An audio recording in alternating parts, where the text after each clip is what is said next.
آپ سے میں یہ پوچھنا چاہوں گا راغب بھائی کہ ہم امام عالی مقام سیدنا حسین رضی اللہ تعالی عنہ کے جو اتحاد کے پیغام کو آج چھوڑ چکے ہیں، بھول چکے ہیں، جو انہوں نے کربلا کے میدان سے اپنی گردن کٹا کے اپنا لہو بہا کے ہمیں دیا، کیا طریقہ کار ایسا ہو سکتا ہے؟ آپ ہمیں یہ بتائیے کہ ہم دوبارہ سے اتحاد کی لڑی میں اپنے آپ کو پرو دیں۔ راغب صاحب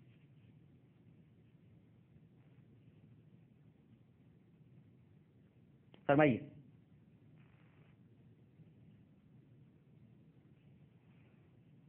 میرا خیال ہے کہ آواز میری نہیں پہنچ پا رہی یا ان کی آواز نہیں آ رہی ہے۔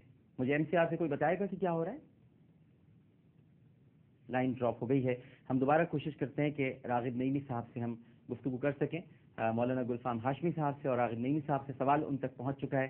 اب راغب صاحب آئیں گے تو پھر ہم ان سے اس کا جواب لیں گے۔ تو ناظرین کرام، میں عرض یہ کر رہا تھا کہ محمد حنفیہ نے امام زین العابدین سید سجاد کو بہت چاؤ کے ساتھ، بہت پیار کے ساتھ لے جا کر نانا کے روزے کی سب سے پہلے زیارت کرائی۔ امام زین العابدین رضی اللہ تعالی عنہ نے جب نبی کریم صلی اللہ علیہ وآلہ وسلم کے روضہ اقدس کو دیکھا تو فرط جذبات سے اپنے آنسوؤں پر قابو نہ رکھ سکے اور آنکھیں اشک بہانے لگی۔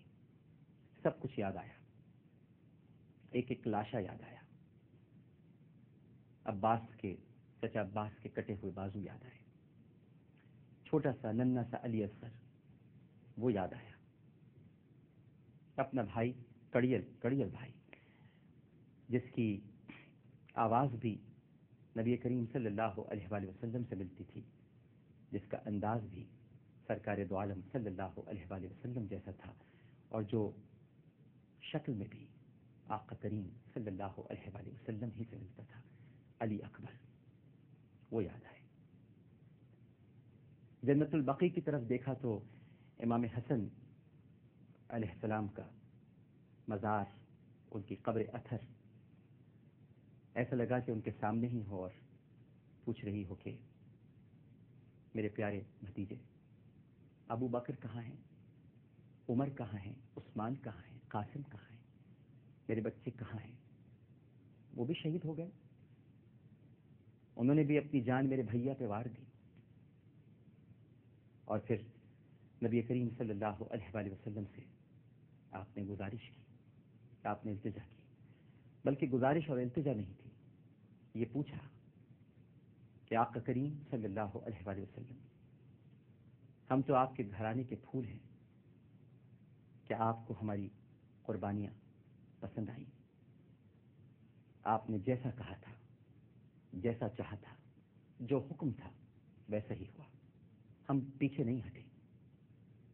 ہم نے پیارے آقا صلی اللہ علیہ وآلہ وسلم آپ کے کہے ہوئے ایک ایک لفظ کا پاس رکھا، ہم نے اپنا سب کچھ لٹا دیا، سب کچھ لٹ گیا۔ بس ایک بات آپ سے کہنا چاہوں گا، اور وہ بات یہ ہے، جانوں کا غم نہیں، جانوں کا افسوس نہیں کہ یہ جانے تو اللہ نے ایک سودا کر کے، کاروبار کر کے ہم سے خرید لی ہیں۔ مومنوں نے تو اپنی جانوں کو اللہ کو بیچ دیا ہے، جانوں کی فکر نہیں، جان تو دی ہوئی اسی کی ہے، حق تو یہ ہے کہ حق ادا نہ ہوا۔ بس ایک گزارش آپ کی خدمت میں عرض کروں گا، اور وہ یہ کہ جب پھوپھی جان کی چادر کھینچی گئی، جب شہربانوں اور رباب کے سروں سے ردائیں اتاری گئیں، اور جب سکینہ کے تماچے مارے گئے، تو میں سوچ رہا تھا کہ یہ رسول زادیاں، یہ نبی زادیاں، کہ جن کے چہرے کسی نے نہیں دیکھے، جن کے بال تک کسی نے نہیں دیکھے، آیات تطہیر جن کے لیے اتری ہوں، حجاب اور پردے کی پاسداری جنہوں نے کی ہو، جن پر کسی نامحرم کی نظر پڑی ہو اور جنہوں نے کسی نامحرم پر کبھی نظر نہ ڈالی ہو، آقا کریم ان کی چادریں کیسے اتر گئیں؟ ان کی چادریں کیسے اتر گئیں؟ ان کی ردائیں کیسے کھینچ لی گئیں؟ بس ایک یہی سوال ہے اور کوئی سوال نہیں ہے۔ وہ بے پردہ کوفے اور شام کے بازاروں میں پھیلائی گئیں، انہیں گھسیٹا گیا اور پھر یزید ملعون کے دربار میں 2 مرتبہ لے جایا گیا۔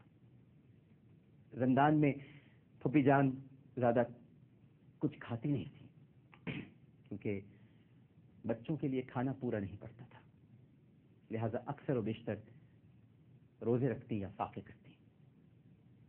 بس ان کے سروں سے جو چادریں اتری ہیں، یہ غم میں لیے رہوں گا، یہ دکھ نہیں جائے گا، یہ درد نہیں مٹے گا کہ ہمارے گھر کی عورتوں کو کبھی کسی نے نہیں دیکھا۔ یہ آپ کے گھر کی عورتیں ہیں، یہ وہ خواتین ہیں جو دنیا کی تمام خواتین سے افضل اور ممتاز ہیں۔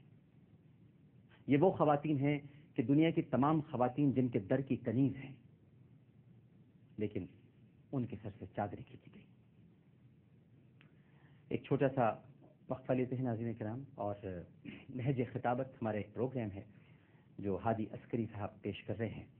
جتنی آپ ڈاکیومنٹریز دیکھ رہے ہیں، سفر مشہد، سفر کربلا، اور ساتھ ساتھ سفر نجف بھی ہے، اور العرین حضرت عباس علمدار رضی اللہ تعالی عنہ کی حیات مبارکہ پر مشتمل دستاویزی پروگرام، اور اس کے ساتھ ساتھ آپ علامہ رشید ترابی کی آج وہ پرانی مجلسیں بھی دیکھیں گے جو بڑی شاہکار مجلسیں ہوا کرتی تھی، یہ ہم تک پہنچائی ہیں ہادی عسکری صاحب نے، اور انہی کا یہ پروگرام ہے۔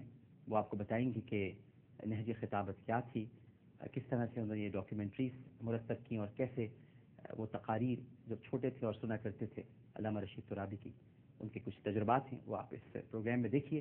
ایک چھوٹا سا وقفہ لیتے ہیں، وقفے کے بعد ہم دوبارہ حاضر ہوں گے، گفتگو کا سلسلہ جاری رہے گا۔ اور آج کے دن ناظرین کرام، جہاں پر امام علی مقام سیدنا حسین رضی اللہ تعالی عنہ کی قربانی کا تذکرہ ہوتا ہے، وہیں آج کے دن 9 اور 10 کا روزہ بھی رکھا جاتا ہے، یا 10 یا 11 کا روزہ رکھا جاتا ہے۔ اس کی بھی بڑی فضیلت ہے اور اہمیت ہے۔ تو عبادات بھی ساتھ ساتھ ہیں، ذکر بھی ساتھ ساتھ ہے، اور نبی کریم صلی اللہ علیہ وآلہ وسلم کے فرمان عالی شان پر عمل بھی ساتھ ساتھ ہے۔ لیکن یہ نفلی روزے ہیں اور فرض کے قریب نہیں ہیں، سرکار کا ہر حکم ہم بجا لاتے ہیں، اور امت میں کچھ لوگ روزے رکھتے ہیں، اور آج کا دن ہر لحاظ سے بڑی اہمیت کا حامل ہے۔ آج عبادت بھی کرنی ہے، آج ذکر بھی کرنا ہے، آج امام عالی مقام سیدنا حسین رضی اللہ تعالی عنہ کو خراج عقیدت بھی پیش کرنا ہے، اور اس کے ساتھ ساتھ ناظرین کرام تجدید عہد وفا بھی کرنا ہے۔ امام عالی مقام کی روح اقدس کو گواہ بنا کر ایک وعدہ کرنا ہے، ایک عہد کرنا ہے کہ آپ نے جو قربانی دی امام علی مقام، آپ نے جس طرح 3 دن کے بھوکے پیاسے رہ کر اللہ کی بارگاہ میں سجدہ ریز ہو کر اپنا سر کٹایا، ہم آپ کی قربانی کو رائے گا نہیں جانے دیں گے۔ آپ اتحاد چاہتے تھے، آپ تفرقے کو ختم کرنا چاہتے تھے، آپ سب کو ملانا چاہتے تھے، آپ ایک ہی دشمن کو سامنے رکھنا چاہتے تھے، ایک ہی باطل قوت کے سامنے سب کی طرف سے آرزو مند تھے اور خواہش مند تھے کہ ہم ٹکرا جائیں۔ تو امام علی مقام ہم آپ سے وعدہ کرتے ہیں کہ ہم سب کا ایک ہی دشمن ہوگا، اور وہ دشمن یقیناً ہمارے سامنے ہے، ہماری نگاہوں کے سامنے ہے، جو ہمیں سچائی سے روکتا ہے، بیانت سے روکتا ہے، امانت سے روکتا ہے، صداقت سے روکتا ہے، اور وہ دشمن ہم یقیناً سب کے سب متحد ہو کر اس دشمن سے مقابلہ کریں گے، تفرقے بھلا دیں گے، اختلافات مٹا دیں گے، فرقے واریت کی دلدل سے باہر نکل آئیں گے، اور ناظرین کرام یہی تجدید عہد وفا ہے جو آج ہمیں امام علی مقام سے کرنا ہے۔ ایک وقفے کے بعد دوبارہ حاضر ہوں گے، ہمیں یقین ہے کہ آپ سب لوگ ہمارے ساتھ ہی رہیں گے۔ السلام علیکم ورحمۃ اللہ۔